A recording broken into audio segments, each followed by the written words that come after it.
महापुराण की कथा कहती है, मेरे ओगड़दानी, मेरे शंकर भगवान, मेरे त्रिकालदर्शी, मेरे कैलाशी, मेरे अविनाशी, जो भगवान शंकर को दिल से बुलाता है, मेरे ओगड़दानी शिव प्रदोष के काल में उस भक्त के घर नंदी पर चढ़कर चले जाते हैं उसका कल्याण करने। ये तो आदान प्रदान का नियम है। आप किसी के यहाँ जाओगे तो कोई तुम्हारे यहाँ आएगा।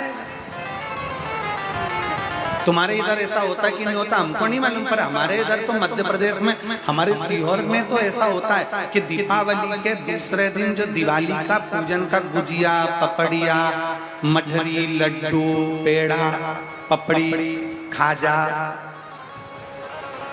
ठेहुआ, जो भी सामग्री होती है उसको थाली में लगाकर कपड़े से ढककर हमारे यहाँ हम पड़ोसी के यहाँ देकर आता है। फिर पड़ोसी क्या करता है, जम के तो बोलो, पड़ोसी क्या करता है, वो भी थाली में लगाकर हमारे यहाँ देने के लिए आया। हमारे यहाँ अड़ोसी, अड़ोसन, पड़ोसन, पीछे वाली धड़ोसन सबको देकर आता। तो सब अपने अपने घर से जो उन्होंने मिक्सचर बनाया होता है, चिवड़ा बनाया होता है, जो उन्होंने मठरी बनाई होती है, जो लड्डू बनाया होता है, जो खाजा, जो बालूशाही जो बनाई होती है, फिर वो लाता। अर्थात शिव महापुराण की कथा कहती है कि तुम किसी के यहाँ जाओगे तो कोई तुम्हारे यहाँ आएगा। और तुमने मान लो अपनी सास से कह दिया मैं नहीं जा रही, तुम चली जाओ, तो भगवान भी जब तेरी बारी आएगी ना तो भगवान भी कह देगा यमराज तू चले, मैं क्यों जाऊं, मेरे जाने से क्या मतलब, आप स्वयं आए हो तो मेरा ओगड़दानी, मेरा शंभू, मेरा त्रिकालदर्शी, मेरा कैलाशी, मेरा विनाशी, मेरा शिव हमारे दरवाजे तक पहुंचेगा। जब आप स्वयं भगवान शंकर के द्वार तक जाओगे, भगवान शिव की चौखट तक जाओगे तो शिव आपके द्वार पर निश्चित है। और मैंने तेरे ही भरोसे बाबा, तेरे ही भरोसे हवा बिच उड़ती जावांगी बाबा, डोर हथो छड़ीना में कटी भोले में शंभू में हवा बिच उड़ती जावांगी बाबा, डोर हथो छड़ीना में कटी। भगवान शिव गए, स्वयं हनुमान जी का काशी में ढूंढा, शिव नहीं मिले। शंकर जाना नहीं चाह रहे थे ना, नहीं, कैलाश चले गए। कैलाश पर जाकर श्री हनुमान जी महाराज बैठ गए। शंकर भगवान आए नहीं। हनुमान जी उसी समय पर राम नाम का जप करने बैठे। थोड़ी देर बाद शंकर भगवान का आगमन, शिव जी का आगमन। पूछा हनुमान कैसे आना हुआ, कैसे आए हो, क्या कारण, कैसे पहुंचे। हनुमान जी ने कहा प्रभु बस आपको लेने के लिए आया। भगवान सीताराम सरकार शिवलिंग की प्राण प्रतिष्ठा करना चाहते हैं। शंकर भगवान ने कहा कि जब लंका पर चढ़ाई कर रहे थे तब राम जी ने बालू का शिवलिंग बनाकर भी प्रतिष्ठा करी थी। अब राम जी वापिस आ रहे हैं, फिर प्रतिष्ठा कर रहे हैं। हाँ वापिस प्रतिष्ठा कर, वापिस प्रतिष्ठा, ठीक है।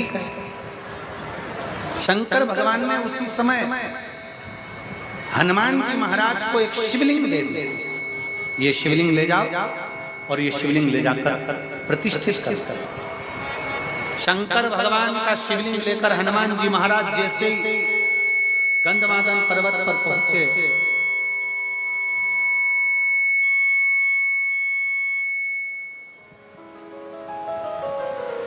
शंकर भगवान का शिवलिंग लेकर जैसे ही हनुमान जी गंधमादन पर्वत पर पहुंचे, श्री हनुमान जी महाराज जैसे ही पहुंचे तो हनुमान जी देखकर थकित रह गए कि उस जगह पर जहां पर भगवान शंकर का शिवलिंग हनुमान जी लेकर आए हैं, वो शिवलिंग रखने की जगह पर वहां तो बालू का शिवलिंग रखा हुआ है और उसकी प्राण प्रतिष्ठा हो गई,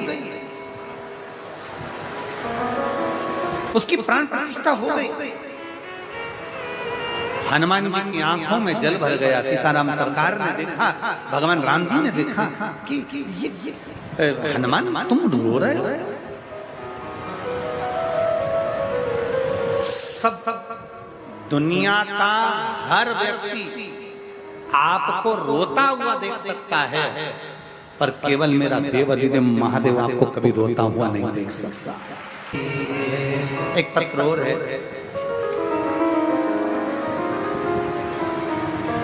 मेरा नाम बबली सर्वेश कुमार निवासी ग्राम शरीकपुर तहसील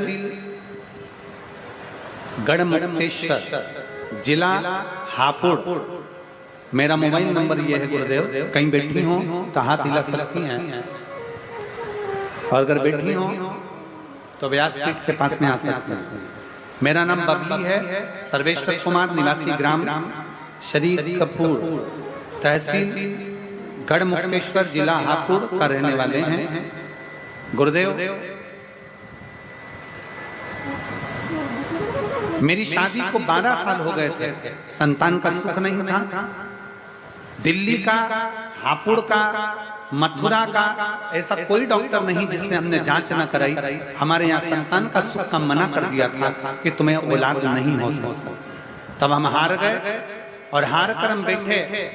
रिक्शे से हम अपने घर आ रहे थे, तभी रिक्शे वाले ने हमको आपकी कथा के बारे में बताया, और कथा के बारे में बताया, पर हमने कथा सुनना प्रारंभ नहीं करी। गुरुदेव, मैं समूह के अंदर, गांव के अंदर कार्य करती हूँ। कार्य करते करते मैं दूसरे गांव में पहुंच गई, और दूसरे गांव में गई तो एक बूढ़ी माता ने मुझसे कहा, क्या तुम कथा सुनती हो प्रदीप मिश्रा की? मैंने कहा नहीं सुनती, मुझे पहले भी किसी ने कहा, पर मैंने कथा सुनना प्रारंभ नहीं करा। उस बूढ़ी माँ ने मुझसे कहा, आप कथा सुनना चालू करो मैडम, और सफेद आंकड़े की जड़ का प्रयोग करो, तुम्हें औलाद जरूर होगी। गुरुदेव, मैं बाबा का क्या गुणगान करूं? उस बूढ़ी माँ के कहने पर मैंने कथा सुनना प्रारंभ करा, और कथा सुनने के 3 महीने ही नहीं हुआ और मेरा गर्भ ठहर गया। गर्भ ठहरा, मैं डॉक्टर को दिखाने के लिए गई तो मेरी रिपोर्ट पॉजिटिव आई, और बाबा की कृपा से मेरे घर में एक पुत्र ने जन्म लिया। 12 साल के बाद औलाद हुई, जिसका फोटो में लगा लगा। आप लोग LED पर, आस्था चैनल पर उसका फोटो देख सकते हैं। अगर आए हों तो उस बच्चे को ला सकते हैं। शिव तत्व भगवान शंकर ओघड़दानी त्रिकालदर्शी कैलाशी अविनाशी शिव। हनुमान जी को रोता हुआ मेरे राम जी ने देखा, आंखों में जल था मेरे हनुमान जी, नेत्रों से जल बह रहा था। पूछा, हनुमान तुम्हारे नयन में तो कभी जल नहीं आया, तुम्हारी आंखों में कभी आंसू नहीं आया, आज तुम्हारी आंखों में आंसू, आज तुम्हारे नयनों में जल क्यों? हनुमान जी महाराज ने कहा, प्रभु मुझे शिवलिंग लाने में देरी हो गई, और आपने बालू का शिवलिंग की स्थापना कर दी। बालू के शिवलिंग की क्यों? किस लिए? भगवान राम जी ने कहा, हनुमान मुहूर्त निकल रहा था, अगर ये मुहूर्त चले जाता तो हम शिवलिंग की स्थापना नहीं कर पाते।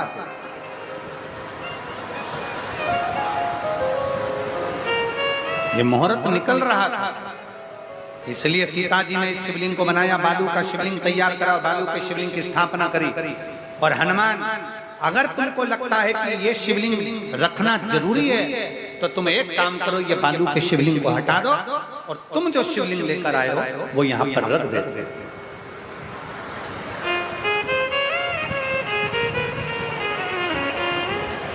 इस शिवलिंग को हटा दो, बालू का शिवलिंग हटाओ, पाषाण का शिवलिंग रख देंगे। ये बालू का शिवलिंग हटा दो और पाषाण का शिवलिंग रख दो। हनुमान जी ने बड़ी सुंदर बात, बहुत सुंदर बात राम जी से पूछी। हनुमान शिव महापुराण की कथा सुनने वाले सभी श्रोता भाई बहन जो आस्था चैनल पर सुन रहे हैं, फेसबुक यूट्यूब पर सुन रहे हैं और जिस हापुड़ की पवित्र भूमि पर सुन रहे हैं, ध्यान लगाकर सुन।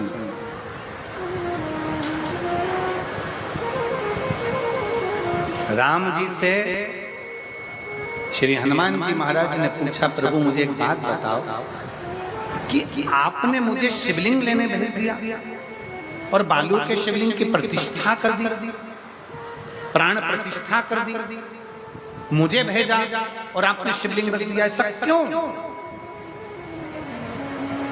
किस लिए? भगवान राम जी ने हनुमान जी को बुलाकर कहा, हनुमान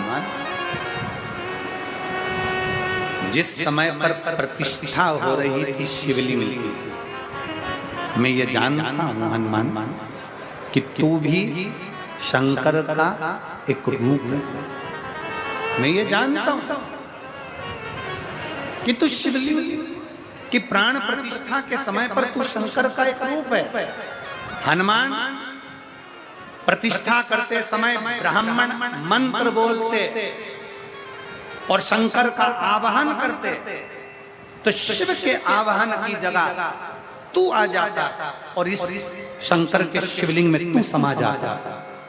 शंकर के शिवलिंग में अगर तू समा जाता तो मेरा एक भक्त मुझसे दूर हो जाता।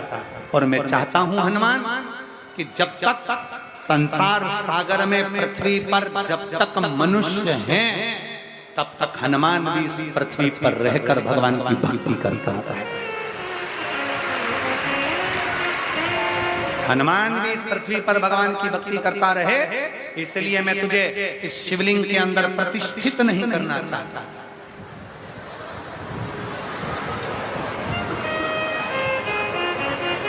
इस शिवलिंग के अंदर मैं तेरी प्रतिष्ठा नहीं करना चाहता था, इसलिए मैंने तुझे शिवलिंग लेने भेज दिया था। हनुमान अगर तुझे लगता है कि ये बालू का शिवलिंग हटाकर मेरा शिवलिंग रखा जाए तो तू रख सकता है। हनुमान जी के मन में अहंकार आ गया, थोड़ी सी अभिमतता हनुमान जी के मन में आई। हनुमान जी ने मन में सोचा, मेरे गदा के बल पर तो पूरी दुनिया कांपती है, इस शिवलिंग को मैं अभी हटा देता हूँ। बालू रेत का तो है। बालू रेत के शिवलिंग को हनुमान जी ने अपने एक हाथ से हटाना चाहा, शिवलिंग नहीं हिला। दूसरे हाथ से हटाना चाहा, शिवलिंग नहीं हिला। तब हनुमान जी ने दोनों हाथों से शिवलिंग को पकड़कर खींचा, शिवलिंग नहीं हिला। थोड़ी देर हनुमान जी उस बालू रेत के शिवलिंग को उठाने में अपना पूरा बल लगाने लगे। आखिरी में गंधमादन पर्वत पर हनुमान जी पीछे गिर गए। तब राम जी ने हनुमान जी को उठाया, कहा, हनुमान क्या चाहते हो? हनुमान जी कहते हैं, ये शिवलिंग हिल नहीं सकता, मुझे अपनी वीरता का अहंकार था। मैं समझ नहीं पाया कि शंकर का अगर मिट्टी का शिवलिंग है, शंकर का पारद का शिवलिंग है, शंकर का लकड़ी का शिवलिंग है, शंकर का स्फटिक का शिवलिंग है, शंकर का पाषाण का शिवलिंग है, चाहे शंकर भगवान का चांदी सोना तांबा पीतल जिसका भी शिवलिंग है, शंकर भगवान का चाहे बालू रेत का शिवलिंग है, अगर उसकी पूजन हो रही है तो उसमें शिव विराजमान हो जाता है, उसे कोई हिला नहीं पाता। उसमें शिव है, उसमें शंकर, उसमें शिव समाया, उसमें शंकर। कितने लोग हैं जो शंकर जी के मंदिर में रोज जाते हैं जल चढ़ाने? हाथ उठाओ जरा जल्दी से। बहुत बढ़िया, रखो वापिस, रखो वापिस। जाना चाहिए। कोई तुमसे कहे कि हमारे घर के पास में तो शंकर जी का मंदिर नया बना है, हमारे घर के पास में तो घर का मंदिर ये नया है। कोई कहता है कि गुरुजी हमारे घर में जो शंकर का शिवलिंग है पत्थर का है, कोई कहता है नर्मदेश्वर है, कोई कहता है तांबे का है, कोई कहता है पीतल का है, कोई कहता है चांदी का है, कोई कहता है स्फटिक का है, कोई कहता है इसका है, कोई कहता है उसका है।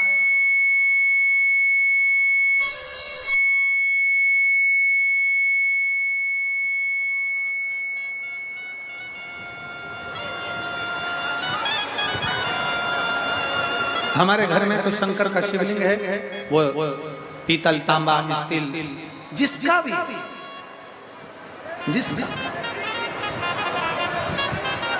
शिव महापुराण की कथा कर रही है। भगवान शंकर का संवाद करता है, आपके घर में शंकर का शिवलिंग होना जरूरी है, भले वो पाषाण का हो, पत्थर, चाहे लकड़ी, चाहे तांबा, चाहे पीतल, चाहे स्फटिक, चाहे पुखराज, चाहे सोना, चाहे चांदी, जिसका भी। किस किस के घर में शिवलिंग है सबके घर।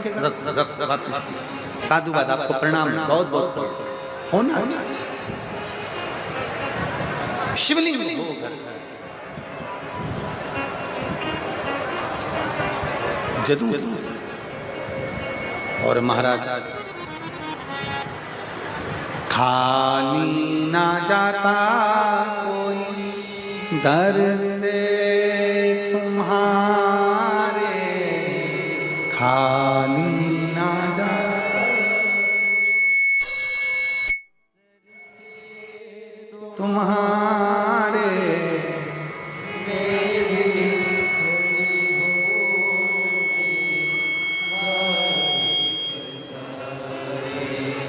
अपने हृदय लगा लो,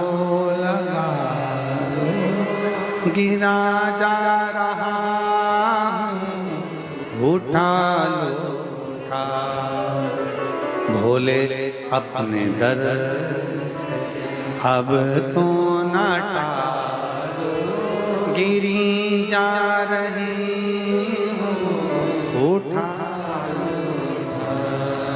शंकर का शिवलिंग जब हमारे घर में है, शंकर का शिवलिंग जब हमारे घर में विराजमान है,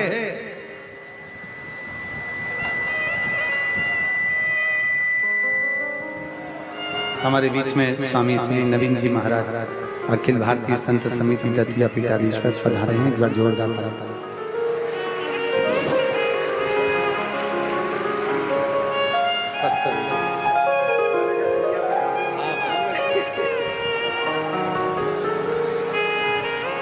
शिव तत्व की प्राप्ति हमारे घर में अगर शंकर का शिवलिंग है और हम रोज जल चढ़ा रहे हैं प्रतिदिन,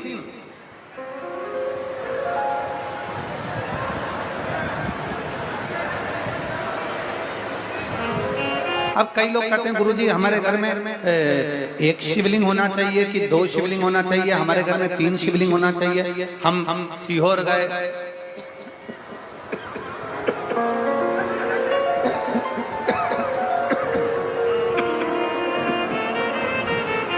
गुरुजी हम सीहोर गए और सीहोर से हम कंकर शंकर भी लेकर आ गए। हम सीहोर गए, वहां से कंकर शंकर ले आए। हम नर्मदा नहाने गए, स्नान करने के लिए नर्मदा माई के तट पर गए, वहां से नर्मदेश्वर शिवलिंग ले आए। गुरुजी हमारे पहचान वाले ने भी हमको एक शिवलिंग दे दिया। मान लो हमारे घर में अगर 2-3 शिवलिंग है, एक शिवलिंग है, 2 शिवलिंग है, 3 शिवलिंग है, तो कोई दोष तो नहीं। हमारे घर में चांदी का भी शिवलिंग है, पीतल का भी है, तांबे का भी है, पाषाण का भी है, कोई दोष तो नहीं। शिव महापुराण की कथा, हनुमत शिव महापुराण की कथा कहती है तुम्हारे घर के अंदर 1 शिवलिंग है, 2 शिवलिंग है, 3 शिवलिंग है, 4 शिवलिंग है, कभी भी तुम्हारे घर में दूसरी मूर्ति 2 या 3 भले ना रहे, पर शंकर का शिवलिंग अगर हजारों की संख्या में भी है तो शंकर का शिवलिंग कभी दोष नहीं देगा।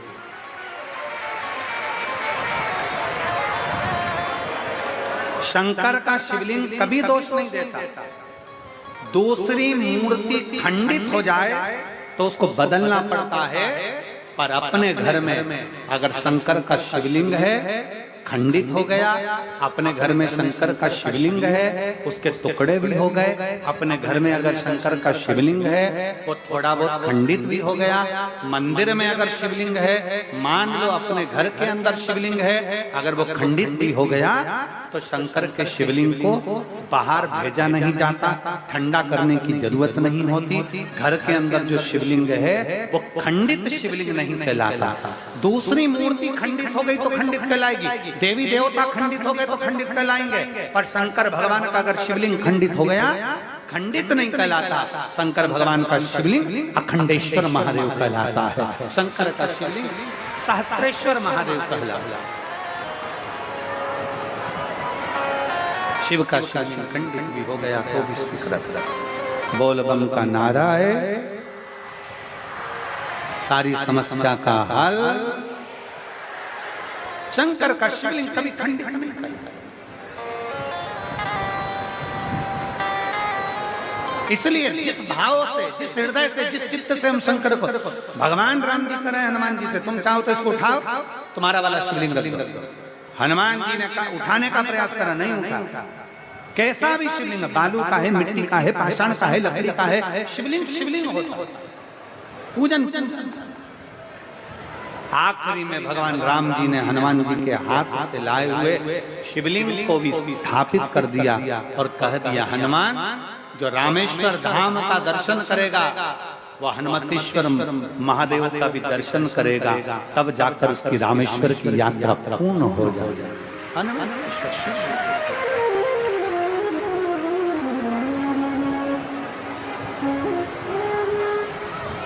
दिल से भाव घर के शिवलिंग के सामने हो, चाहे अपनी कॉलोनी, अपनी सोसाइटी, अपने नगर, अपने गांव के शिवलिंग के सामने हो, दिल से झोली पसार कर जब मांगा जाता है तो शिव देता जाता है।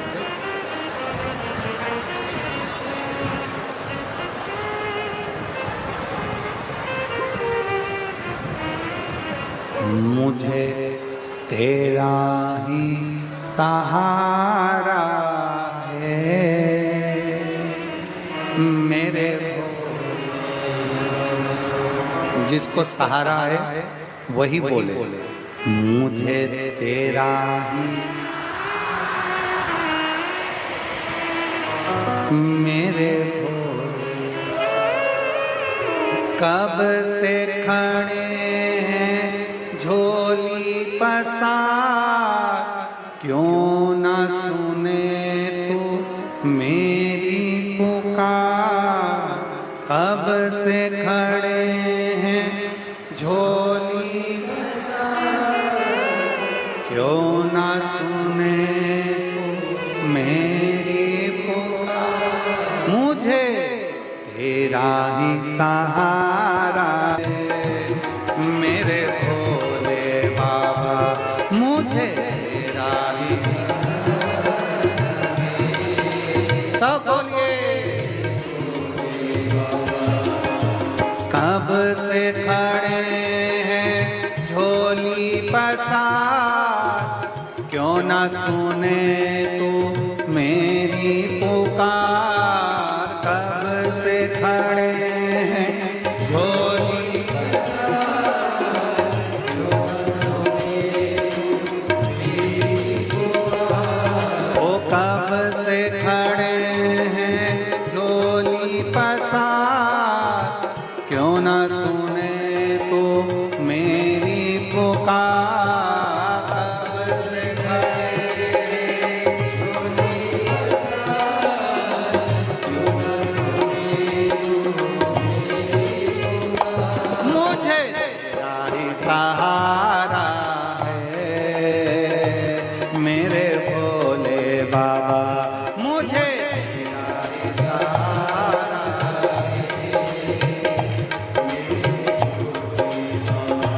मैंने तुम्हें ही पुकारा है मेरे भोले बाबा, मैंने तुम्हें ही पुकारा है।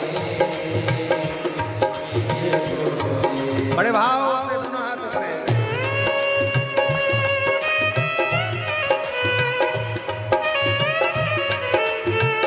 शंभो।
शंभो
बैठकर भगवान शंकर से नवरात्रि के पावन अवसर पर पवित्र पावन शिव महापुराण की कथा हापुड़ नगर के अंतर्गत हो रही है। दिल से बाबा से प्रार्थना करिए, अपने मन की बात बाबा से कहिए, शंकर जी से अपने मन की बात बड़े भाव के साथ शिव जी से जहाँ जगह मिले वहाँ बैठ कर बोलिए, और इसे दिखावे से नहीं दिल से बोलिए। बाबा से प्रार्थना करना है, आप दिल से प्रार्थना करेंगे, बाबा दिल से सुनेंगे, भाव से बाबा से विनय करेंगे। सब लोग साथ में बोलेंगे, श्री शिवा नमस्तु, श्री शिवा नमस्तु, श्री शिवा नमस्तु, श्री शिवा नमस्तु, श्री शिवा नमस्तु। भोला सब दुख काटो, ओ सब दुख काटो। शिव शंकर जपो तेरी माला, भोले बाबा जपो तेरी माला, भोला सब दुख काटो, ओ भोला सब दुख काटो। वेश मंगल मंगल, वेश मंगल मंगल, शमशान वासी हमारा, शमशान वासी हमारा, ओ भोला सब दुख काटो, ओ भोला सब दुख काटो। भगवान देवाधिदेव महादेव का चरित्र का घर में कितने भी शिवलिंग है सब स्वीकृत।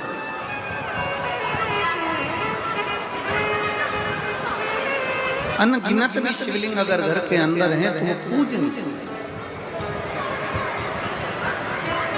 हनुमान जी के हाथ से लिए हुए शिवलिंग की स्थापना कर दी, हनुमतेश्वर महादेव हो गए।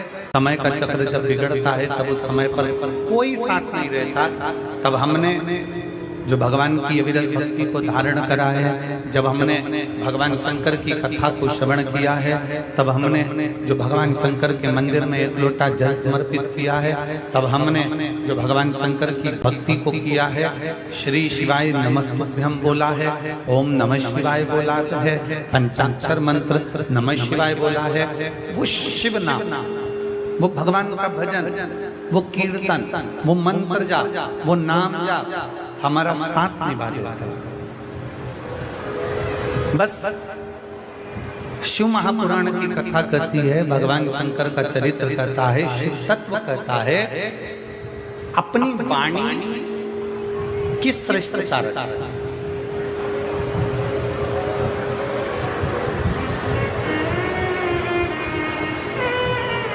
एक कौवा भी बोलता है और एक कोयल भी बोलती है। हापुड़ नगर की इस पवित्र भूमि पर आप और हम शिव महापुराण की कथा नवरात्रि में 5 दिवसीय श्रवण कर रहे हैं। एक कौवा भी बोलता है, एक कोयल भी बोलती है, दोनों बोल,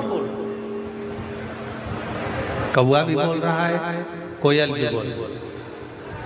कौवे ने किसी का बुरा किया क्या? जम के बोलो जरा। कौवा आपका कोई बुरा कर गया? कौवा आपका कोई काम बिगाड़ कर गया? कौवा आपको कभी कोई अपशब्द कह कर गया? कौवा क्या आपको गाली देकर गया? कौवा क्या आपको आड़ा टेढ़ा बोल कर गया?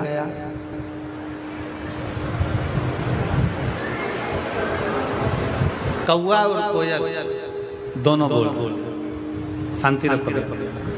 कौवा और कोयल दोनों बोल। कौवा तुमसे कुछ बोला क्या? नहीं। कौवा तुमसे अपशब्द बोला, कौवा आपको ताने दिया, कौवा आपको गाली दिया, कौवा आपको आड़ा टेढ़ा बोला? कौवा यदि आपको अपशब्द बोला हो तो बताओ। कौवा किसी का बुरा नहीं करा तो भी कौवा बुरा की बुराई है। कितने लोग हैं जो कौवे को पालते हैं? बोलो रे हापुड़ वाले, कौवा पालते हो क्या? नहीं। कोई हमसे पूछे तो हम भी कह देंगे कौवा क्या पालना? कौवा किसी का बुरा नहीं करा तो भी कौवा बुरा की बुराई है। और कोयल किसी का भला नहीं करी है। कोयल ने किसी को 2 रोटी लाकर नहीं दी, कोयल ने कभी किसी के लिए अच्छा नहीं करा, कोयल कभी तुम्हारे दरवाजे पर आकर अच्छा नहीं करी, कोयल ने तुम्हारे घर में झाड़ू पोछा नहीं लगाया, कोयल ने तुम्हारे लिए पानी नहीं भरा, कोयल ने तुम्हारे लिए कोई अच्छा काम नहीं करा, तो भी कोयल लोगों को अच्छी लगती है। कौवा बुरा लग रहा है, कोयल अच्छी लग रही है। कारण क्या? कौवे ने तुम्हारा बुरा नहीं करा तो भी वो बुरा है, कोयल ने तुम्हारा अच्छा नहीं करा तो भी वो अच्छी है। उसका केवल एक कारण है, केवल एक कारण, वो है कौवे की वाणी और वो है कोयल की वाणी। कौवा जो बोलता है वो लोगों को अच्छा नहीं लगता और कोयल जो बोलती है वो लोगों को अच्छी लगती है। कोयल जो बोलती है वो दुनिया के लोगों को श्रेष्ठ लगता है। कोयल जो बोलती है वो दुनिया के लोगों को अच्छा लगता है। शिव महापुराण की कथा कहती है, भगवान शंकर का चरित्र कहता है कि जिंदगी में, जीवन में बहुत सारे मोड़ आएंगे, बहुत तकलीफें भी आएंगी, बहुत दुख भी आएगा, बहुत परेशानियां भी आएंगी, सुख का दिन भी आएगा, दुख का दिन भी आएगा। संपूर्ण जीवन में कहीं ना कहीं कष्ट, कहीं ना कहीं परेशानियां, कहीं ना कहीं तकलीफें, कहीं ना कहीं दुख, ये चलता रहेगा। पर शिव महापुराण की कथा कहती है, जीवन में कितना भी कष्ट हो, दुनिया में कितना भी दुख तुम्हारे जीवन में आए, पर एक बात याद रखना कि कौवे जैसी वाणी मत बोलना, कोयल जैसी वाणी बोलते रहना तो तुम्हारी जिंदगी सफल हो। अपनी वाणी कोयल जैसी बनाओ।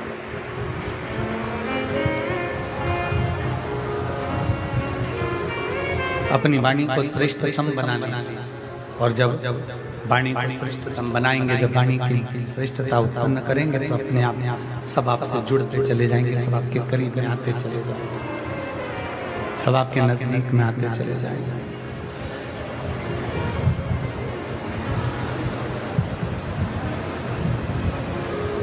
और कहा वाणी ऐसी बोलिए, जम के बोलो जरा, वाणी ऐसी बोलिए मन का आपा खोए। पर आज के जमाने में वाणी ऐसी बोलिए जो जम के झगड़ा होए, पर उससे मत बोलिए जो तुमसे तगड़ा हो गया समय। आज के जमाने में लोग वाणी बोलते हैं, शब्द बोलते हैं, उससे विवाद उत्पन्न हो जाता है।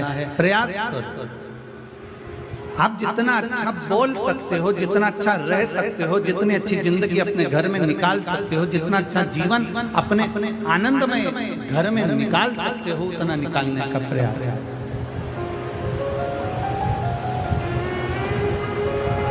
शिव तत्व बैठे,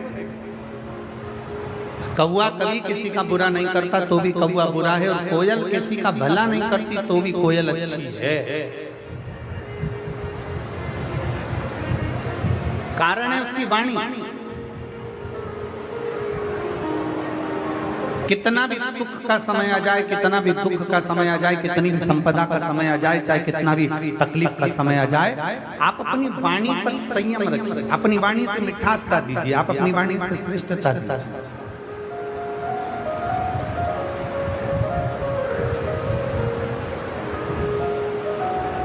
एक बड़ी सुंदर कथा शिव महापुराण के अंदर आती है।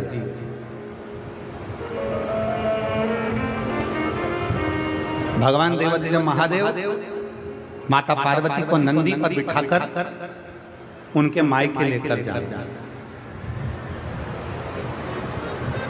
हिमालय राज के घर लेकर जा रहे हैं।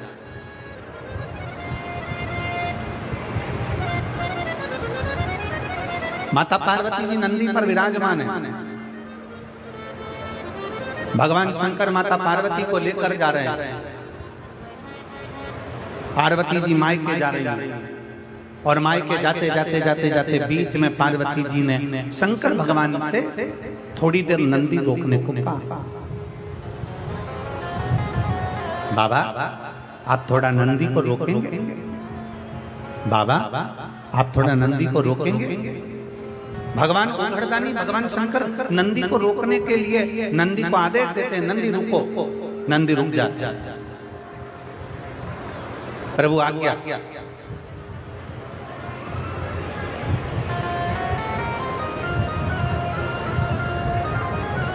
आप हमें आज्ञा दीजिए। क्या आज्ञा है हमारे? भगवान नंदी से कहते हैं मुझे तो नहीं मालूम कि क्या आज्ञा है, परंतु माता पार्वती जी कुछ कहना चाहती है। पार्वती मैया नंदी से नीचे उतरी, भगवान ओघड़दानी भगवान शंकर भी नंदी से नीचे उतर गए। पार्वती जी भगवान देवादिदेव महादेव का हाथ पकड़कर एक बट वृक्ष की छांव में लेकर चले। एक बट वृक्ष की छांव। शिव महापुराण की कथा कहती है जिंदगी में कितना भी दुख आकर खड़ा हो जाए, कितनी भी तकलीफ आकर खड़ी हो जाए, कितना भी कष्ट आकर खड़ा हो जाए, आप कर्जे में लगा लूम भी हो जाओ, कितना भी जिंदगी में कर्जा बढ़ जाए, शिव महापुराण की कथा कहती है पर अपनी हिम्मत मत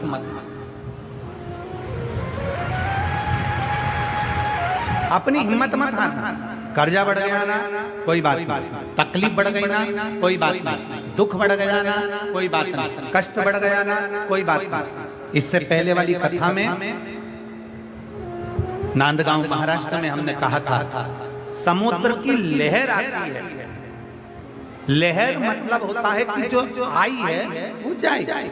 नदी की लहर आती है चली जाती है। उसी तरह शिव महापुराण की कथा कहती है दुख तकलीफ कष्ट की भी लहर आती है, और एक ना एक दिन वो दुख और तकलीफ की लहर भी चली जाती है। बस आपका जो भीतर का विश्वास है वो दृढ़ी होना चाहिए। आपके भीतर का जो बल है वो दृढ़ी होना चाहिए। आपके भीतर का जो भरोसा है वो दृढ़ी होना चाहिए। आपके भीतर का जो विश्वास है वो दृढ़ी होना चाहिए। जब हमारे भीतर का विश्वास दृढ़ी होता है तब हम बड़ी से बड़ी तकलीफों को हरा सकते हैं।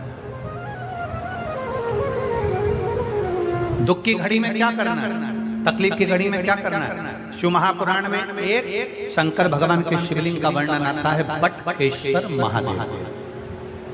कौन से महादेव हैं?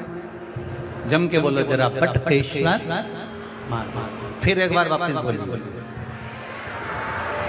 शिव महापुराण में एक महादेव का वर्णन आता है कि जिस समय पर भगवान शंकर ने क्रोध में आकर काल भैरव को प्रकट करा था और काल भैरव ने ब्रह्मा जी का सिर काट दिया था, वो सिर कटकर आगे गया और सिर कटकर जब आगे गया तो उनके मस्तक से वृक्ष ने जन्म ले लिया जिसका नाम वट का वृक्ष हुआ और शंकर जी उसके नीचे बैठे तो उसका नाम बटकेश्वर महादेव।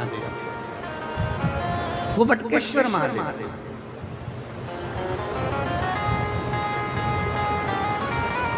कभी अगर मौका लग जाए और कोई आपसे कह दे कि बहुत कर्जे में लगा लुम हो गए, बहुत तकलीफ में पड़ गए, बहुत कष्ट में पड़ गए, प्रयास करना।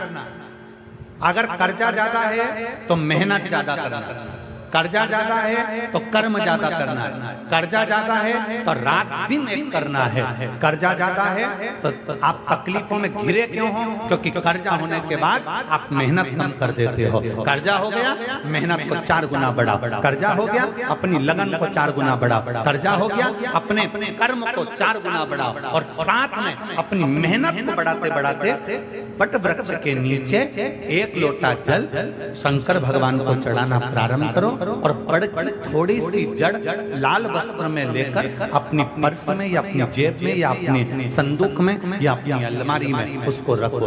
प्रतिदिन बड़ के पेड़ के नीचे जाकर अगर शंकर जी नहीं भी हैं तो बड़ के पेड़ के नीचे बटकेश्वर महादेव का नाम लेकर अगर हम 1 लोटा जल समर्पित करते हैं तो कर्जा कुछ ही दिन में चूकता जरूर है और लक्ष्मी की आवक बढ़ती है। बटकेश्वर महादेव, इसमें केवल बड़ के पेड़ के नीचे जल चढ़ाना नहीं, अपनी मेहनत को 4 गुना करना, अपने परिश्रम को 4 गुना करना, अपनी लगन को 4 गुना बढ़ाना, अपने कर्म को 4 गुना करना। जितनी मेहनत आज तक करते थे उस मेहनत को दुगना बढ़ा लीजिए, 4 गुना बढ़ा लीजिए और फिर आगे बढ़ जाओ। फिर कहीं ना कहीं परमात्मा तुम्हें संभाल लेगा। शंकर को चढ़ाया गया जल तुम्हें संभाल लेगा। शंकर को चढ़ाया गया एक जरा सा जल भी तुम्हें संभाल लेगा।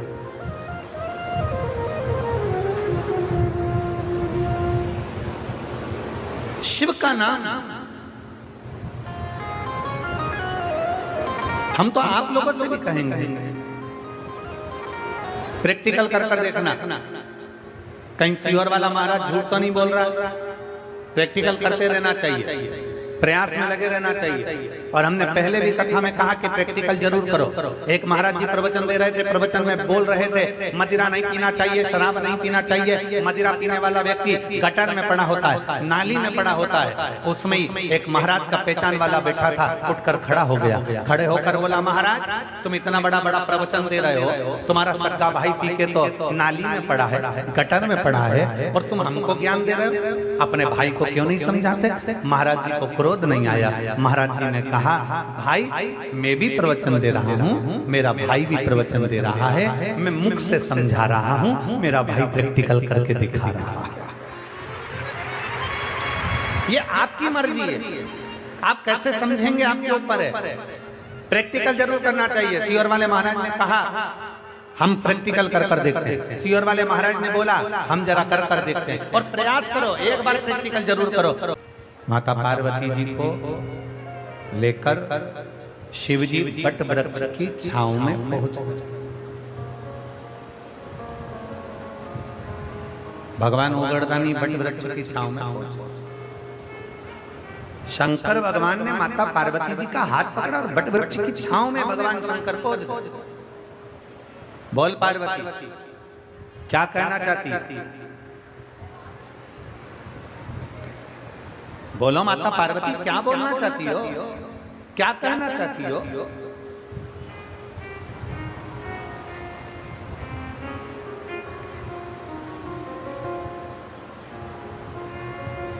क्या कहना है आप? अब पार्वती जी की एक तो नई नई तो शादी हुई और पहली बार तो मायके जा रही है, और मायके जब शादी होती है, नई नई बहू आती है, जब नया नया मंगल विवाह होता है, बहू घर में आती है तो सास भी उसकी बहुत परीक्षा लेती है। मायके जाती है तो परिवार वाले भी उससे पूछ ही लेते हैं, घर में सुख है कि नहीं, सास क्या बोली, ननद कुछ बोली तो नहीं, देवर देवरानी से कोई विवाद तो नहीं हुआ, घर में सब ठीक तो है, सब ठीक तो चल रहा है। नहीं, बेटी जब पहली बार घर आती है तो मायके वाले भी पूछते हैं, और लड़की शादी होकर जब ससुराल जाती है तो सास भी पूछती है। ऐसा नहीं कि सास नहीं पूछती, पूछती है। एक नई नवेली बहू आई, एक नई नवेली बहू आई और सास ने उससे पूछ लिया। सास को मालूम था ये अंग्रेजी से खूब पढ़ी लिखी है और बहुत अच्छी शिक्षा अध्ययन करा इसने, खूब उच्च शिक्षा अध्ययन करी है। तो सास ने अपनी बहू से काम करते करते पूछा, बेटा मैं इतनी पढ़ी लिखी नहीं हूं, तू पढ़ी लिखी है, तूने अंग्रेजी से पढ़ा है, तेरी शिक्षण योग्यता कितनी है, हिंदी में बता।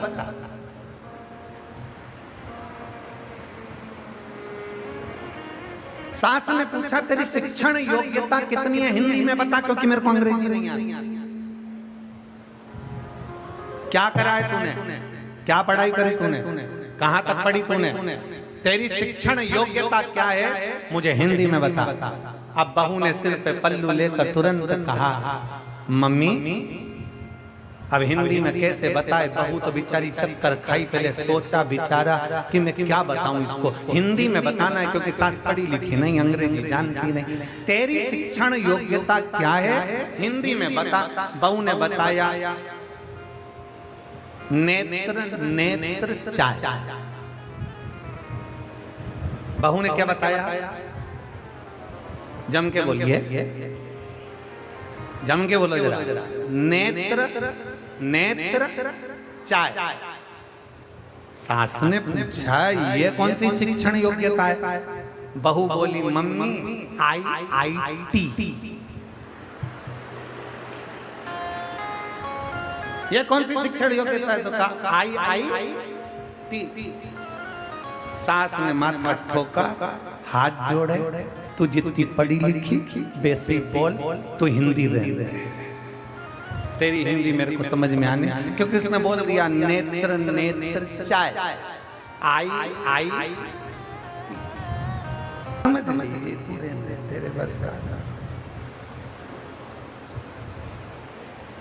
कई बार घर में बड़ी विचित्र विचित्र घटनाएं हो जाती हैं, बहुत विचित्र विचित्र। एक छोटा सा बच्चा खेलते खेलते दादी के पास आ गया, ओ दादी, ओ दादी। दादी बोली, क्या है? आज पड़ोस में है ना वो कालू, हाँ, उसके घर में नुक्ती का रायता बना है, बूंदी बनी है, सेव बना है, पूड़ी बनी है, छोला की सब्जी बनी है। इतने में दादी बोली, बेटा उसकी जो दादी थी ना वो मर गई, तो उसका 13वां, उसका 12वां है, इसीलिए सब बना। इतने में बच्चे ने दादी की गोद में उनके गाल हिलाते हुए बोला, दादी अपने घर कब बनेगा। दादी ने एक घर के दिया, मुझे निपटाने की प्लानिंग कर रहा है, मुझे मारने की प्लानिंग।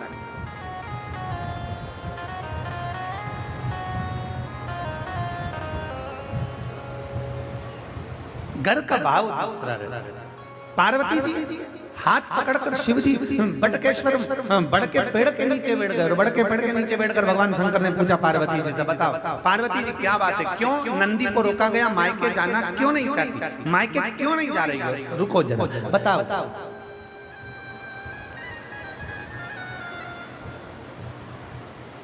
एक गाना का एक गीत है, उस गीत में एक लाइन आती है, आप लोगों ने स्मरण करा होगा। ससुराल में इतना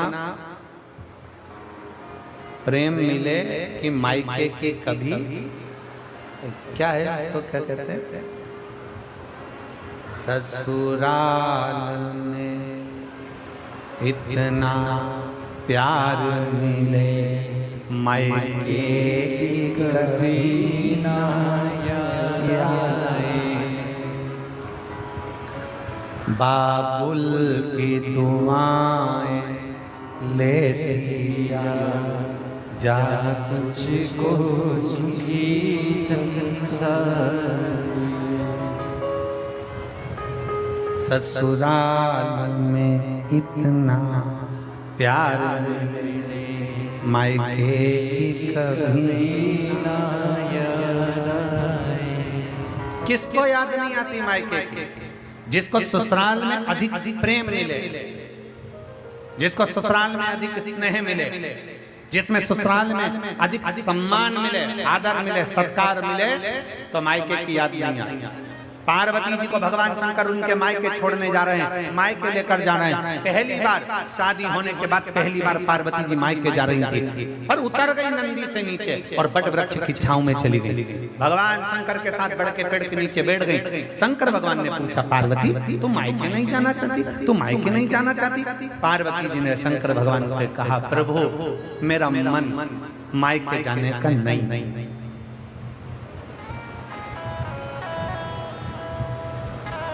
अब कई बहुएं ऐसी होती हैं कि पति उनसे पूछता है कि तुम मायके नहीं जा रही है?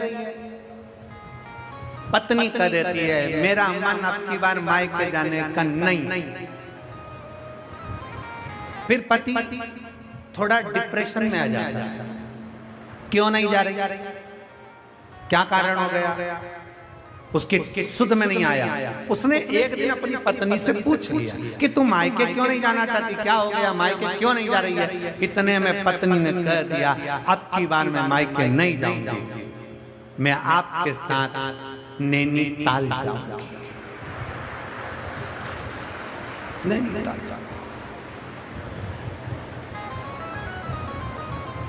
अब भोले बाबा को भी चिंता लगी। शंकर भगवान ने पूछा, पार्वती ऐ पार्वती तुम मायके क्यों नहीं जाना चाहती? पार्वती जी ने कहा, मैं मायके नहीं जाना चाहती। क्यों नहीं जाना चाहती? पार्वती जी ने कहा, मैं मायके इसलिए नहीं जाना चाहती क्योंकि मेरे मायके में जब मैं सती बनकर जन्मी थी तब दक्ष प्रजापति मेरे पिता ने तुमको श्राप दिया था कि तुम शमशान में निवास करोगे, शमशान में रहोगे। मेरा पति शमशान में रहता है, तो मुझे मायके नहीं जाना। मेरा आपसे निवेदन है, जहां तुम रहते हो शमशान में, अब मुझे वहां जाना है, मुझे वहां ले।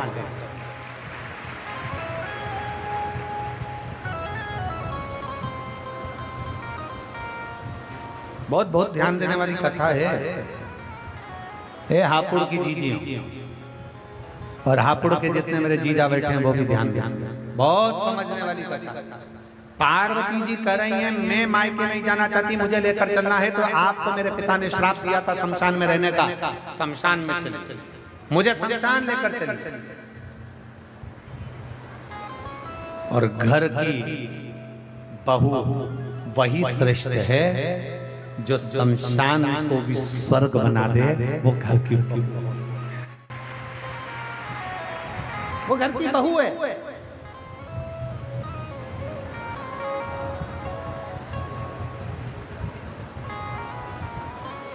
पहले के जमाने में लड़कियां डरती थी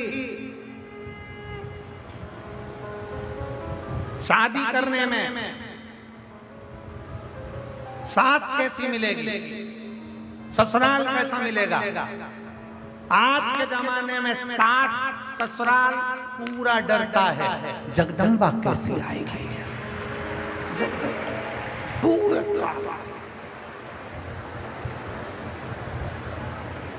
4 बार तो पंडित जी के पास जाती हैं, पंडित जी जरा मिलान करके बता दो सब ठीक तो है, इसका चरण ठीक तो है।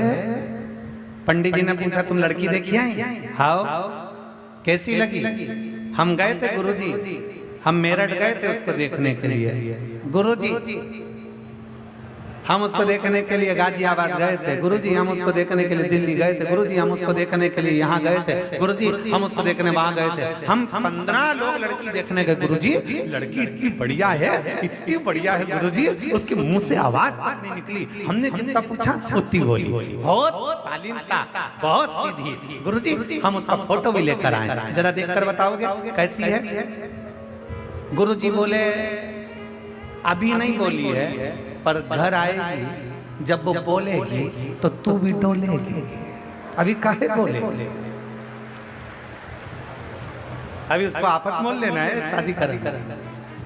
पहले का समय था लड़कियां डरती थी, सास कैसी मिलेगी, ससुराल कैसा मिलेगा, परिवार कैसा मिलेगा, कौन कैसा मिलेगा।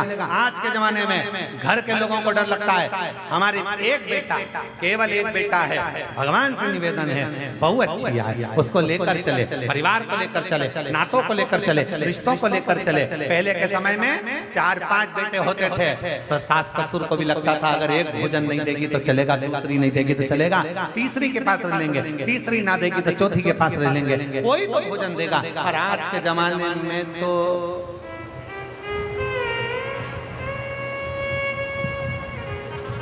हम दो, हमारे दो, बाकी के घर में जो आए उनको बाहर। अब लेन देकर केवल एक बेटा, एक बहू और बहू एक, और मन में भाव आए कि मेरी बहू आए तो बहुत अच्छी आए, समझदार आए, समझ के अनुकूल आए, सम्मान करे, आदर करे, सत्कार करे।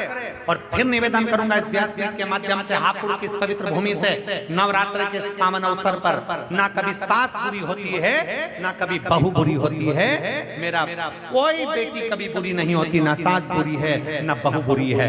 बहू अगर बुरी होती तो सास अपने जेवर तोड़वा कर शादी में बहू के लिए जेवर नहीं बनवाती, और अगर बहू बुरी होती तो अपने पिता का घर छोड़कर तेरे घर नहीं आती। दोनों बुरी नहीं, बुरी दोनों नहीं है, बस थोड़ा सा समय का चक्र, थोड़ा सा समय ऐसा आ जाता है जिस समय के अंदर व्यक्ति को थोड़ा सा काल चक्र घेरने लगता है तो घर में थोड़ा मन मिल नहीं पाता, स्थिर नहीं हो पाता, तो विवाद खड़ा हो जाता है। इसलिए शिव महापुराण की कथा कहती है कि थोड़ा बेकार जो समय चल रहा है, काल चक्र जो चल रहा है, गलत समय चल रहा है, इसको थोड़ा सा दूर हट जाए उतना इंतजार करो। थोड़ा शंकर जी को जल चढ़ाकर प्रयास करो कि मेरा दुख का जो समय है वो टल जाए, दुख की घड़ी है वो निकल जाए, ऐसा समय आए कि मेरा जीवन सार्थक हो और मेरा घर भी सार्थक हो, मेरा जीवन सार्थक हो, मेरा घर भी सार्थक हो। और फिर निवेदन है, मत बुरे कर्म कर बंदे वरना पछताएगा, भगवान की आंखों से तू बच नहीं पाएगा। अरे ओ अज्ञानी मत कर नादानी, अरे ओ अज्ञानी मत कर नादानी, तेरे कर्म का फल भी तो ही पाएगा, जैसा किया तूने तेरे आगे आएगा। मत बुरे कर्म कर वरना पछताएगा, भगवान की आंखों से तू बच नहीं पाएगा, तू बच नहीं पाएगा। कुछ श्रेष्ठ करने का प्रयास कर, कुछ अच्छा करने का प्रयास कर, कुछ श्रेष्ठता देने का प्रयास कर। बोलो पार्वती क्या कहना चाहती है? मायके क्यों नहीं जाना चाहती? बोल मायके क्यों नहीं जाना चाहता? किस लिए? क्या चाहती? पार्वती जी ने कहा मुझे मायके नहीं जाएंगे। मुझे माइक क्या नहीं, आप कृपा कर दीजिए, मुझे शमशान लेकर चलिए। शिव प्रसन्न।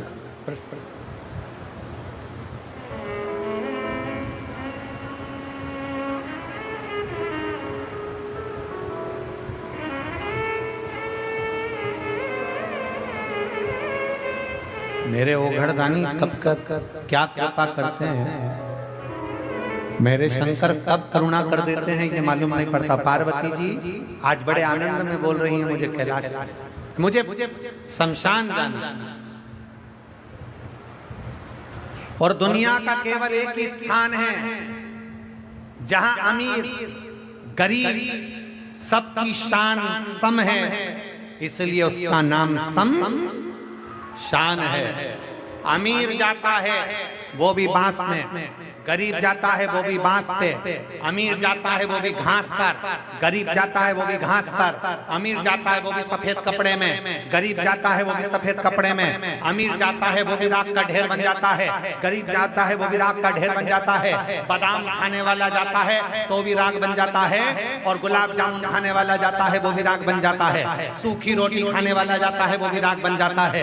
जिस जगह पर अमीर और गरीब का कोई भेद नहीं है, जो जाता है वो बांस पर जाता है। हाँ, तुम्हारे यहाँ पर इधर हापुड़ में अगर डनलप के गद्दे पर जाते हो तो बात दूसरी, तुम्हारे यहाँ अगर कहीं बहुत करोड़पति मर जाए और उसको डनलप के गद्दे पर ले जाए तो बात दूसरी है। पर शिव पुराण कथा कर रही है, अमीर भी जाता है तो बांस पर, गरीब भी जाता है तो बांस पर, अमीर भी जाता है तो घास पर, गरीब भी जाता है तो घास पर, अमीर भी जाता है तो सफेद कपड़े में और गरीब भी जाता है तो सफेद कपड़े में। जहां जाकर सबकी शान सम हो जाती है उसका नाम सम शान है। वहां कोई बड़ा नहीं, कोई गरीब नहीं, कोई अमीर नहीं, सब राख का ढेर है, क्योंकि वो शंकर का धाम है। शिव के दरवाजे पर सबका लेवल बराबर होता है, कोई बड़ा नहीं, कोई छोटा नहीं। शिव शिव है।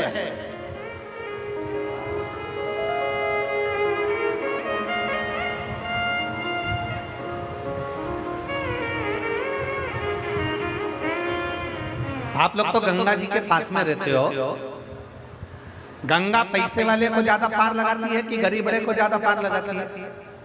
बोलो जरा जल्दी से बोलो, बोलो जम के हापुड़ वाली जीजियों। गंगा पैसे वाले को पार लगाती है कि गरीब को पार लगाती है? शिव महापुराण की कथा कहती है गंगा ना पैसे वाले को पार लगाती है ना गरीब को पार लगाती है, गंगा तो भगवान की भक्ति करने वाले को पार लगा देती है।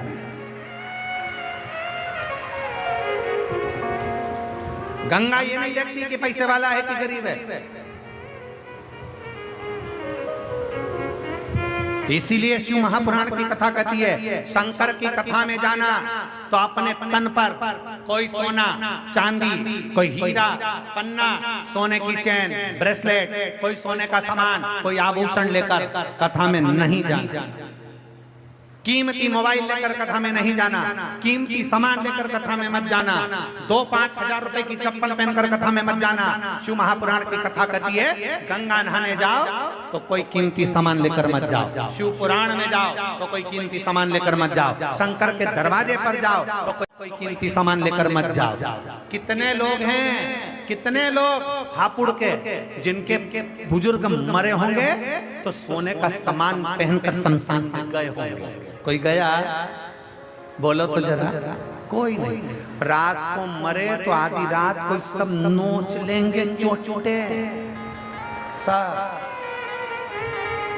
सबसे बड़े चोटे तो घर में ही हैं। रात को मरते सही इतने में बहू चिल्ला चिल्ला के कहेगी अम्मा मर गई, अम्मा मर गई, सब निकाल लिया। कान में सोने की मुर्गी डली थी और बहू को बेचैनी पड़ रही थी। अम्मा के कान में सोने की मुर्गी, पति को 3 बार इशारा करा। पति रोते रोते बोला कैसे निकालूं? पत्नी बोली तुमसे कोई काम नहीं होगा, जिंदगी भर तुमने कुछ नहीं करा, मैं निकालूंगी देखो। और पत्नी ने लिया पल्लू और अम्मा सोई थी अर्थी पे, वही चिल्ला के रोई आई अम्मा, और जो रोई और अम्मा के कान को दांत से दबोच लिया और मुर्गी को काट के मुंह में भर लिया और भर के धीरे से बोली मुझे चक्कर आ रहा है, मैं पानी पी के आई। अंदर गई और अलमारी में धरी आई।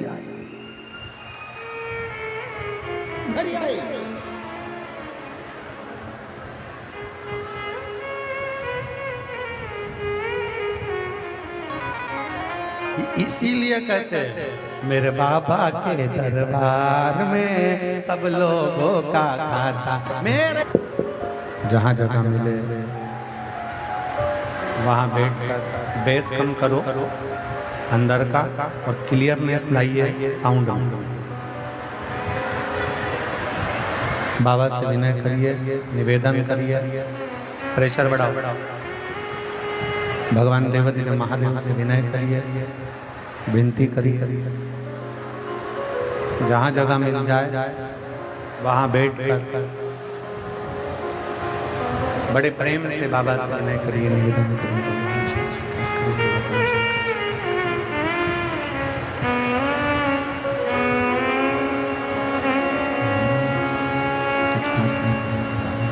साथ हाथ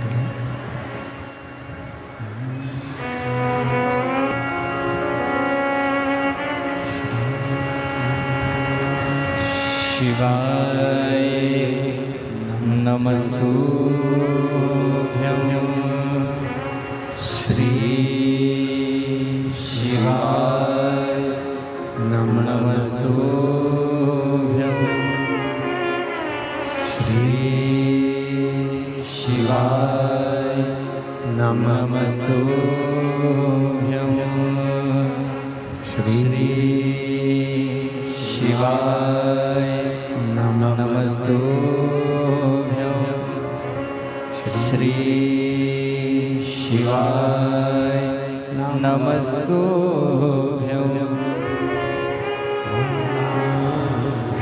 दुख काटो मारा भोला, सब दुख काटो मारा। शंकर जपो तेरी माला, भोले बाबा जपो तेरी माला, सब दुख काटो मारा। ओ भोला, सब दुख काटो मारा। मंगलकारी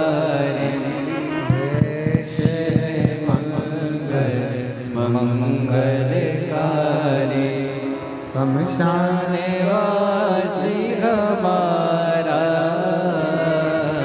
शमशान वासी हमारा। ओ भोला, सब दुख काटो मारा। ओ भोला, सब दुख काटो मारा।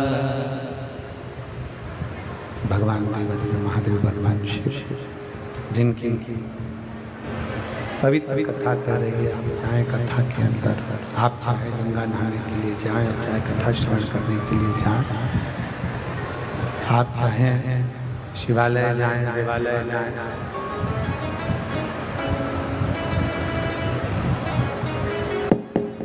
भगवान के मंदिर, देवालय, शिवालय, कहीं पर भी जाएं, अपना सोना चांदी हीरा पन्ना आभूषण रतन माणिक मोती सब छोड़कर चले जाओ। सब अपने घर पर छोड़ो और फिर भगवान शंकर के दरवाजे पर जाओ।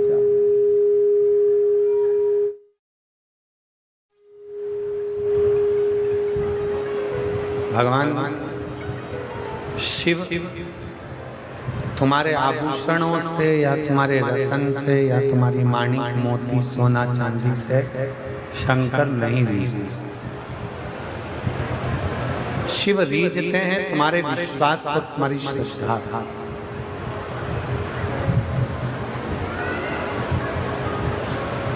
शंकर रीझते हैं तुम्हारे भरोसे से।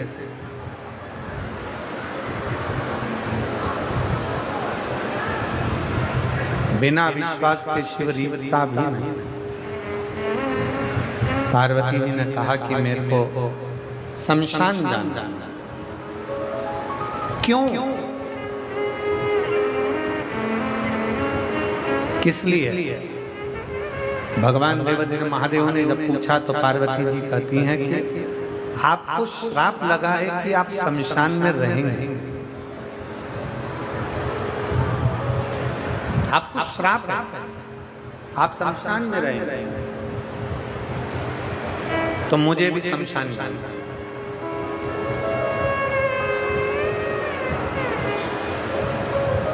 सतयुग,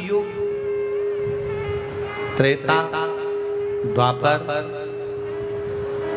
इन सारे युगों में सर्वश्रेष्ठ, सबसे प्रबल, सबसे प्रथम महाशमशान अगर किसी को कहा जाता है तो वो काशी को कहा जाता है।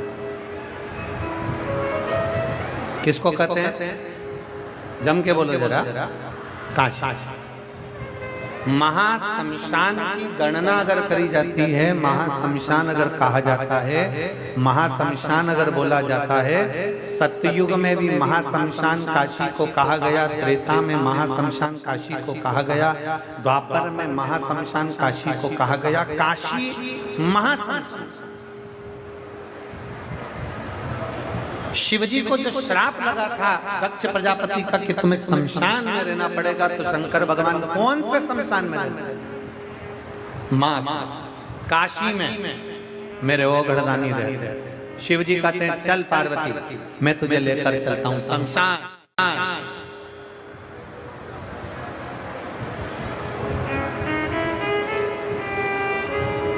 कुछ कृपा, फिर निवेदन, थोड़ी मेहनत हाथ की, बाकी कृपा भोले ना।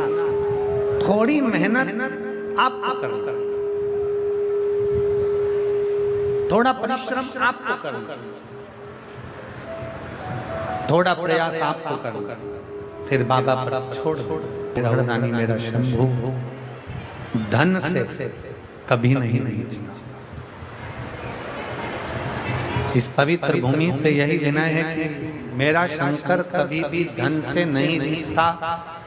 शिव महापुराण की कथा कहती है शंकर को रिझाने के लिए तुम्हारा हृदय, तुम्हारा चित्त, तुम्हारा मन प्रबल चाहिए। शिव तुम्हारे करीब में आ जाएंगे, शंकर तुम्हारे नजदीक में आ जाएंगे। शिव को रिझाने के लिए हृदय, दिल चाहिए, हृदय चाहिए। कोई लेट बनता है, कोई जल्दी बनता है। शंकर को जल चढ़ाने वाला एक दिन सेठ जरूर बनता है, ये निश्चित निश्चित।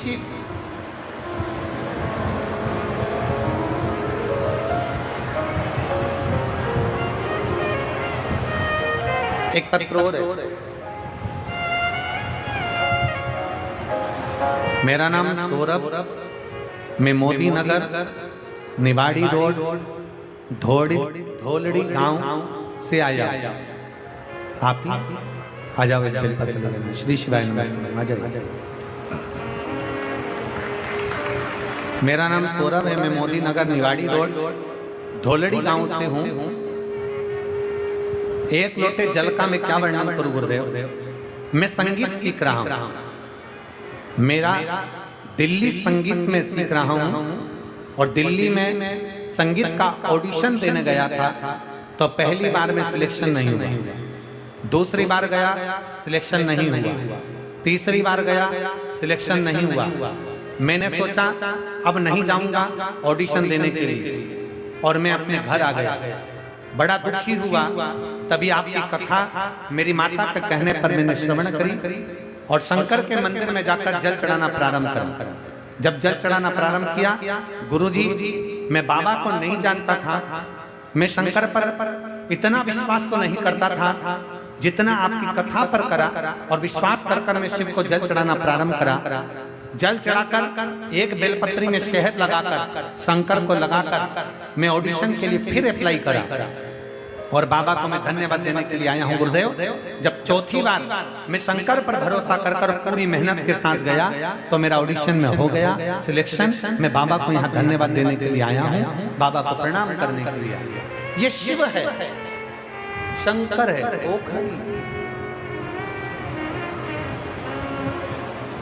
शिव जी पार्वती से भगवान देव महादेव भगवान शंकर माता पार्वती से कह रहे हैं, पार्वती तू चल। भगवान शंकर पार्वती को अपना उपदेश, सारी समस्या का हल बोल बम का नारा है। शिव से अपनी बात, भोगड़दानी से अपने हृदय की बात। पार्वती जी ने भगवान शंकर से कहा कि मुझे शमशान जाना है। चल पार्वती, मैं तुझे शमशान लेकर चल। अमीर गरीब सबका लेवल जहां पर सम है उसी का नाम सम। सब सबका लेवल। चल चल। भगवान देवादिदेव ने महादेव पार्वती को नंदी पर बिठा लिया। नंद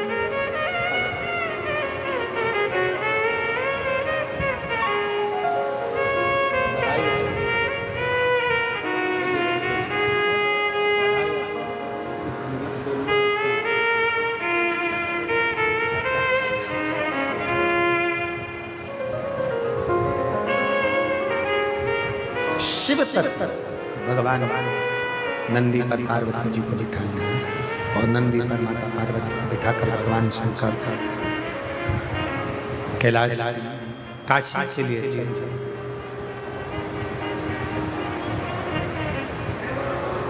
जब काशी में पहुंचे, शंकर भगवान ने माता पार्वती जी से कहा, सुन पार्वती, तू मेरे साथ शमशान में चल तो रही है, महाशमशान में तू मेरे साथ चल तो रही है, पर एक बात सुन ले पार्वती, तुझसे दुख देखा नहीं जाएगा, तुझसे दुख देखा नहीं जाएगा।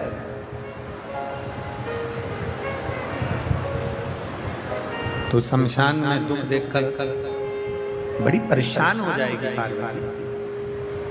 पार्वती जी कहती हैं, मुझे उससे कोई मतलब नहीं, मुझे तो शमशान जाना है। आपके साथ में आपको श्राप लगा है शमशान में रहने का, मुझे शमशान में रहना। शिव महापुराण की कथा कहती है, भगवान शंकर का संवाद कहता है, शिव तत्व कहता है कि पति अगर तकलीफ में है तो धर्म पत्नी का फर्ज है उसको बीच मझधार में ना छोड़े, कदम से कदम मिलाकर उसका साथ देती हुई उसको आगे बढ़ाकर ले जाए, साथ देते आगे बढ़ाकर ले जाए, कदम से कदम मिलाकर पति के साथ में आगे बढ़ते हुए चले।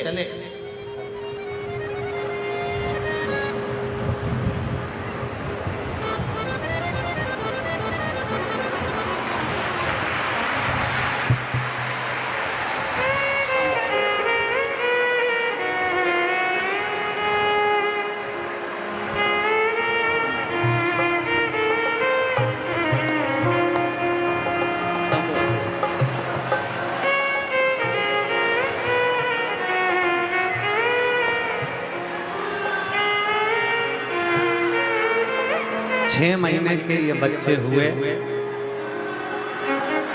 डॉक्टर भी आश्चर्य में है कि ये बच्चे जीवित कैसे रहे। बहन ने लिखा, रोइए नहीं, अब तो खुश होइए, बाबा ने दे दिया। दोनों आंसू रोना बंद और तेज।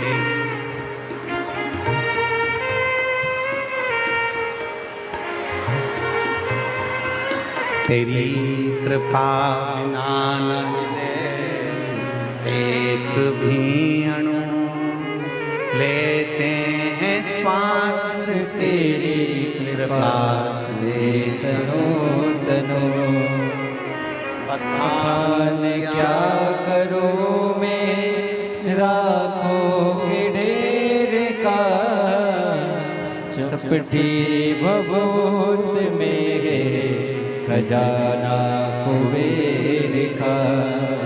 हे गंगाधार मुक्ति द्वार ओमकार तू, भोले ओमकार तू।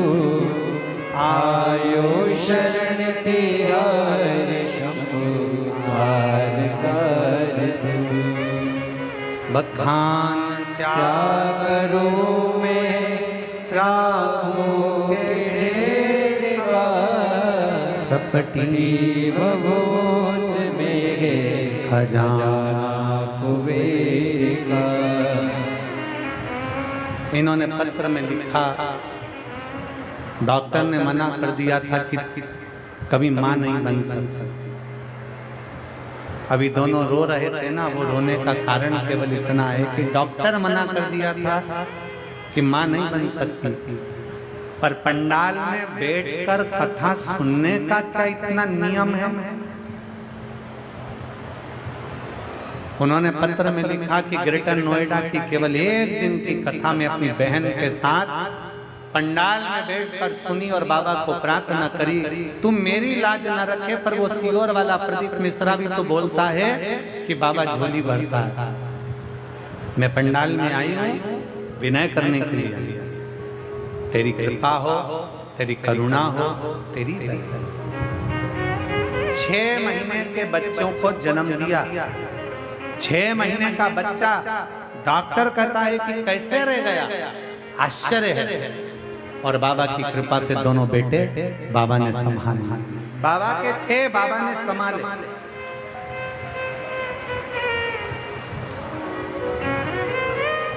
दोनों। कुबेर भंडारी, उसका नाम ही कुबेरेश्वर बाबा है, उसका नाम ही कुबेरेश्वर महादेव है। लोग आते हैं दीपावली की रात्रि को अपने घर की पूजन कर कर सीधे सीहोर आ जाते हैं। सीहोर में आकर दीपावली की रात्रि को दीप प्रज्वलन करते हैं मंदिर के प्रांगण में, बाबा की कंकर शंकर की भूमि पर। और दीपावली के दूसरे दिन खजाना लेते हैं, बाबा से मांग कर ले जाते हैं, बहुत तकलीफ में हूँ, अब की खजाना ऐसा दे दे कि अगली बार मैं भी खजाना लुटाने के लिए आऊँ। और बाबा खजाना देकर दे। इसीलिए दीपावली की रात्रि को कुबेर भंडारी के यहाँ लोग दीप लगाने सीहोर पहुंच जाते हैं, कुबेरेश्वर धाम आ जाते हैं। रात को रुकते, भजन करते, दीपावली मनाते, दूसरे दिन बाबा का खजाना लेते, चल चल। शिव तत्व एक भरोसा अपने भीतर जागृत करें। शिवजी पार्वती से कह रहे हैं, पार्वती शमशान में दूसरे का दुख नहीं देखा जाएगा, तकलीफ नहीं देखी जाएगी तुझसे।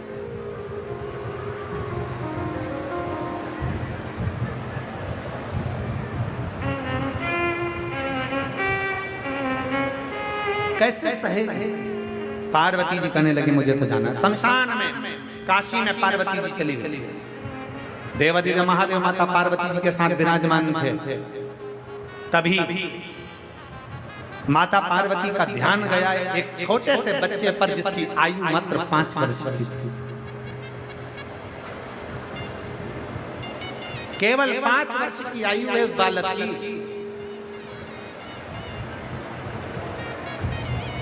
केवल 5 वर्ष की। पार्वती जी ने देखा छोटा सा बच्चा शमशान में अपने माता, उसके प्राण छूट गए हैं माता के, और बच्चा हाथ में अग्नि की हंडी लेकर आगे आगे चल रहा है। पीछे चिल्लाने वाले राम नाम सत्य चिल्लाना। बच्चा चिता पर मां लेटी है अंतिम संस्कार हुआ है। माता पार्वती का ध्यान उस बच्चे पर था जो 5 वर्ष की आयु का उस काशी की पवित्र भूमि पर जिसकी माता का अंतिम संस्कार हो रहा था। पार्वती जी का ध्यान गया। जो माता पार्वती का ध्यान गया, बच्चा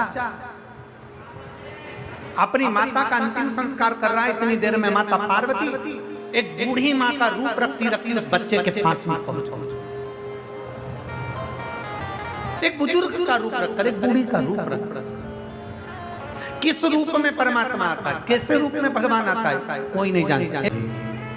छोटे से बच्चे को देखा, 5 वर्ष का बच्चा अपनी माता के लिए रो रहा है। 5 वर्ष का बच्चा अपनी माता के लिए रुदन कर रहा है, रो रहा आंखों से आंसू बह रहा है। उस बच्चे के बूढ़ी का रूप लेकर माँ पार्वती वहां पहुंची। बूढ़ी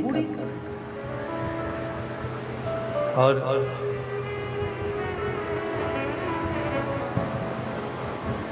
देख रही थी माता पार्वती, बच्चा बिलक बिलक कर रो रहा। माता की उस बालक की माता की चिता में आग लगी और जितने परिवार वाले थे वो आपस में बैठकर बात करने लगे।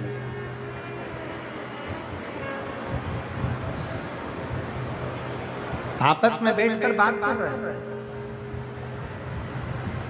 एक ने कहा, इस बच्चे का तो अब पिता भी चले गया, माँ भी चली गई, अब अकेला रह गया, इसको कौन रखेगा, कौन संभालेगा इसको, कौन रखेगा इसको? कोई रखने को तैयार नहीं। चिता में आग लगी, रिश्तेदार पीछे से धीरे धीरे धीरे धीरे कर कर चले गए। बच्चा तो रोने में लगा था, 5 वर्ष का बच्चा, और माता पार्वती जी उसको देख रही थी।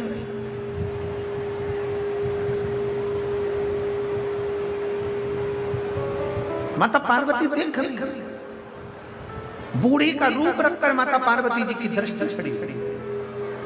बच्चा रो रहा, रिश्तेदार चले गए, परिवार चले गया, अकेला बच्चा रो रहा है, अकेले। रोते रोते रोते रोते रोते उस बच्चे ने देखा, मेरे परिवार का कोई व्यक्ति मुझे नजर नहीं आ रहा, मेरे परिवार का कोई व्यक्ति मुझे दिख नहीं रहा, मेरे परिवार का कोई व्यक्ति नजर नहीं आ रहा। आंखों से आंसू भरकर रो रहा था। बूढ़ी का रूप रखकर माता पार्वती जी ने उस बच्चे का हाथ पकड़ा और बच्चे का हाथ पकड़कर एक स्थान पर माता पार्वती जी ने उस बच्चे को बिठा दिया। माता पार्वती जी ने एक हाथ पकड़कर बच्चे को एक स्थान पर बिठाया और माता पार्वती जी वहां से चली। पार्वती जी गई, जो पहुंची काशी के उस पवित्र प्रांगण में जहां पर भगवान देवाधिदेव महादेव बैठे थे, शंकर भगवान के पास में पार्वती जी जाकर जो बैठी, शंकर भगवान ने पूछ लिया, पार्वती क्या हो गया, क्या हुआ, क्या? पार्वती जी ये नहीं जानती कि शंकर भगवान ने जो डमरू बजाया है वो डमरू कोई साधारण नहीं है, उसकी नाद साधारण नहीं है, उस डमरू की धुन पर ही ये सारा चक्कर चल रहा है, सब कुछ शिव ही कर रहे हैं।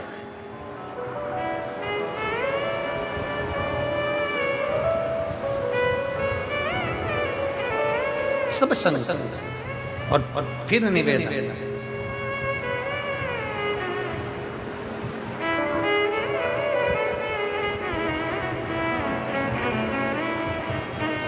सुख भी वही दे रहा है और दुख भी वही दे रहा है, कष्ट भी वही दे रहा है और सारा कार्य भी वही कर रहा है। सुख भी वही दे रहा है और दुख भी वही दे रहा है, सब कार्य वही कर रहा है। शंकर भगवान ने पूछ लिया पार्वती जी से, पार्वती जी बता। शिव जी ने पूछा पार्वती जी से, बोल पार्वती क्या बात है, क्या हुआ, बता। पार्वती जी कहती हैं, छोटा सा बच्चा, उसकी माँ शांत हो गई, उसका पिता शांत हो गया और पूरे परिवार के लोग उसको छोड़कर चले गए। उसकी माता भी शांत हो गई, उसके पिता भी शांत हो गए। 5 वर्ष का बच्चा अपने पूरे परिवार को छोड़कर, परिवार वाले उसको छोड़कर काशी में शमशान की इस धरा पर छोड़कर चले गए। मैं बड़ी दुखी हूँ। शंकर भगवान ने कहा, पार्वती मैंने तुझसे कहा था कि शमशान में मत चल, तो दुखी हो जाएगी। शमशान में मत चल, तू दुखी हो। पर पार्वती को क्या मालूम था, ये तो शंकर का चक्कर है, शिव का चक्कर। और कैसा चक्कर चलाया रे हे शिव, कैसा चक्कर चलाया रे ओ भोले तेरे डमरू ने, कैसा चक्कर चलाया रे ओ भोले तेरे डमरू ने, कैसा चक्कर चलाया रे ओ भोले तेरे डमरू ने, कैसा चक्कर चलाया रे। शंकर भगवान ने पूछा पार्वती से, पार्वती क्या हुआ, क्यों दुखी, क्या हुआ, तेरी आंख में आंसू क्यों, हुआ क्या तेरा? पार्वती जी कहती है, ये छोटा सा बच्चा, माँ चली गई, पिता चले गया, परिवार के लोग छोड़कर चले गए, भूखा है, भूखा है ये बच्चा, तो क्या चाहती है? पार्वती जी ने कहा, दुनिया में जन्म लेने वाला प्रत्येक मनुष्य अकेला आता है और अकेला जाता है। ये रिश्ते नाते तो उसके पृथ्वी पर जन्म लेने के बाद बनते हैं। मैं चाहती हूँ भोलेनाथ, संसार में जितने अनाथ, उसका एक नाथ विश्वनाथ बन जाए, उसका एक नाथ विश्वनाथ। तो भगवान शंकर ने कहा, पार्वती मैं तो विश्वनाथ बन जाऊंगा, मैं विश्वनाथ हूँ और हो जाऊंगा, पर पार्वती ये संसार में जितने भूख से बिलख रहे हैं, इनके लिए तुझे अन्नपूर्णा बनना पड़ेगा, इनके लिए तुझे अन्नपूर्णा बनना पड़ेगा। पार्वती जी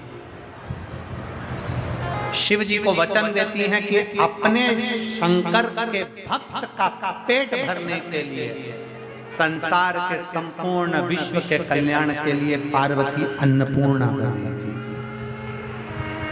पार्वती अन्नपूर्णा बनेगी। और माता पार्वती अन्नपूर्णा बन गई। माता पार्वती अन्नपूर्णा का रूप धारण कर, और अन्नपूर्णा का रूप धरकर भगवान शंकर की विरल भक्ति करती हैं। बालक को माता पार्वती अन्नपूर्णा का रूप रख कर गई और उस बालक को ले जाकर एक स्थान पर बिठाकर पूर्ण भोजन तृप्त कर कर माता अन्नपूर्णा ने उन्हें वर प्रदान कर दिया। महाराज बोल अन्नपूर्णा माता की जय, विश्वनाथ भगवान की हर हर